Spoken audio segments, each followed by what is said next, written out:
এই যে শোনো মায়াবতী, তুমি দেখতে যেমনই হও না কেন, আমার চোখে তুমি সর্বকালের শ্রেষ্ঠ সুন্দরী। তুমি চাঁদ নও, তবুও চাঁদের চেয়েও অধিক জ্যোৎস্না লুকিয়ে থাকে তোমার ওই শ্যামলা বরণ রূপে। মায়াবতী, তুমি সর্বকালের শ্রেষ্ঠ সুরভি। তুমি ফুল নও, তবুও ফুলের চেয়েও অধিক সুবাস ছড়ায় তোমার ওই স্নিগ্ধ চুলে। বিশ্বাস করো মায়াবতী, আমার চোখে তুমি সর্বকালের সর্বশ্রেষ্ঠ রূপবতী। তুমি প্রজাপতি নও, তবুও প্রজাপতির চাইতেও অধিক সৌন্দর্য লুকিয়ে থাকে তোমার ওই মায়া ভরা মুখে। মায়াবতী, তুমি সর্বকালের শ্রেষ্ঠ হাসির রানী। তুমি ঝিনুক নও, তবুও ঝিনুকের চেয়েও অধিক মুক্ত ঝরে তোমার ওই চিরল দাঁতের হাসিতে। জানো মায়াবতী, আমার কাছে তুমি সর্বকালের শ্রেষ্ঠ গুণবতী।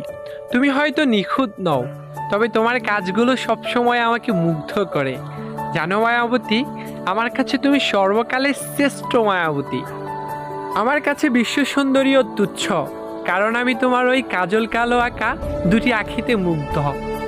তুমি হয়তো বিশ্ব সুন্দরী নও, তবুও বিশ্ব সুন্দরীর চাইতেও অধিক মায়া লুকিয়ে থাকে তোমার ওই কাজল কালো আঁকা দুটি আখিতে।